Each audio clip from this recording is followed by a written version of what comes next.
Talk about a pain in the ass to try to set this thing right.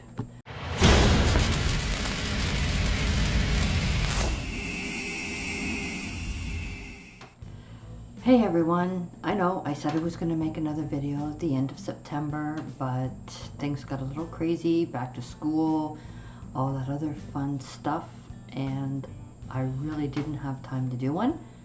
I've got a little bit of a break now, of course the end of October, so I thought I'd catch everyone up to date. The exciting news is I have jumped up to number 13 in the queue for my Nightfire book submission. That was really exciting. I was at 20 and then it literally just jumped to 15, and when I checked this morning I was at 13, so fingers crossed. On the bad side, I submitted my short story Trip of a Lifetime, and unfortunately it got rejected. So you know what, I'm just gonna put that off to the side for a while. I don't know what I'm gonna do with it. Maybe I'll find a home, maybe not. Maybe I'll put it in free in the next newsletter. I don't know. It's a rather tricky story because it deals with healthcare. It's a story about healthcare, really. And right now, I think with the political climate, it might not be such a good thing to submit a story that basically has people taking healthcare into their own hands, so to speak. So maybe that's what's keeping it from finding a home. I don't know. But we'll put it off to the side for now, and I'll just continue on with other things. And I've got a lot of things to continue with. So my ghost story, Down Finnegan's Hollow, is progressing a little slower than I want to be going with it. I don't know why. It's these last few chapters. I've fixed the whole thing up to about chapter 8. I'm halfway through chapter 8, and it's like pulling teeth just to get motivated to do anything. I don't know if it's a daunting task of trying to find a proper ending, because the one that I have just won't do. It doesn't matter how many times I try to fix it up or read it. I have to rewrite a new ending for this story. And it also could be the fact that with the stress and everything else, I don't know, it's just one of those things. I've worked so long on it that I've grown bored with it, for lack of a better phrase. I hate that idea, but it happens. And when it happens with me, I put the story away for a few months, start working on something else, and come back to it a little while later. I get an idea, I start working on it. So I think that's what I'm going to have to do, at least until January or February. I'll put it away. If the mood strikes me, I'll work on it a little bit.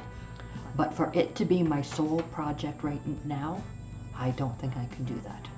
Not when I have this new shiny thing that I'm going to tell you about, that I'm all excited about, and it keeps poking at me. So first question, who's doing Nano this year? For those who don't know, and if you're in the writing community, there's not a lot of people who don't know about National Novel Writing Month. The only time when writers will just about kill themselves to write a novel, or the first draft of a novel, in 30 days. I'm going to attempt National Novel Writing Month this year.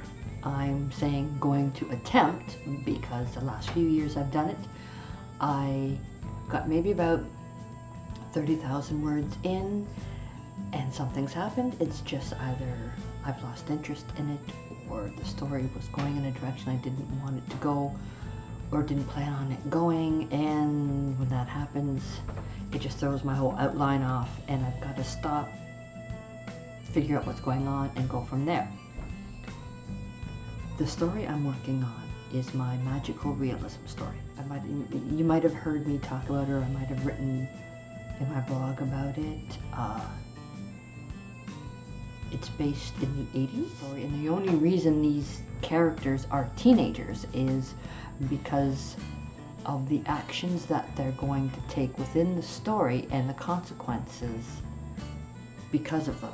And people in college or in their mid to late 20s, you know, they wouldn't do this. They wouldn't make these choices, and so the end result would not be the same. They have to be teenagers. It has to be that mindset, and it has to be the 80s, because I know what it's like to be a teenager in the 80s. The story is called Eva and Sky's Magical Hair Solution.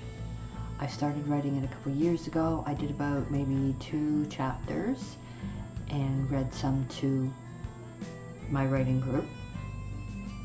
And it kind of put me off, not the questions they had or their critique of it. I mean, I liked their critique. I loved all the information they could give. But they seemed to be more focused or more interested on what happened to a secondary character. It was the brother's backstory, and I thought, well, maybe I can weave the brother's story into this, see if it fits in. But then the more I looked at it, it was almost as if the brother's backstory would consume the entire book, and it left no room for the original story that I had plotted out. So I put it to the side, and September I started looking at it again, and then I thought, you know what, I really like this. If I take out the whole incident with the brother's backstory, what I had, and just leave it as just left it as, you know, there was no backstory, then I could focus on the main story that I had plotted out between Sky and Eva, and we can go from there. So that's what I did, and when I did that, I found the girl's story come out even more, and the consequences for what happens became clearer, and there are going to be consequences. So then I'm thinking, okay, this book I might be able to get an agent with, might. So if they have that, then maybe they'd want a second one. So I'm all of a sudden in this whole, what happens in a second book? It should be consequences even more carried over from the first book. Okay, so I figured that all out, and it brought in new characters, and it brought in more of the family backstory and more information and world building of this magical realm that I was creating. And I kind of like that. And now I've got 2 stories completely outlined, book 1 and book 2. In book 3 I have an idea of what I would like it to be, and then there's book 4. And there's only going to be 4, because each year deals with a year of high school.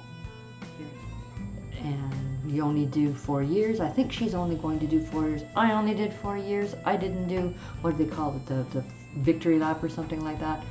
Or grade 13 is what it used to be called when I was in school.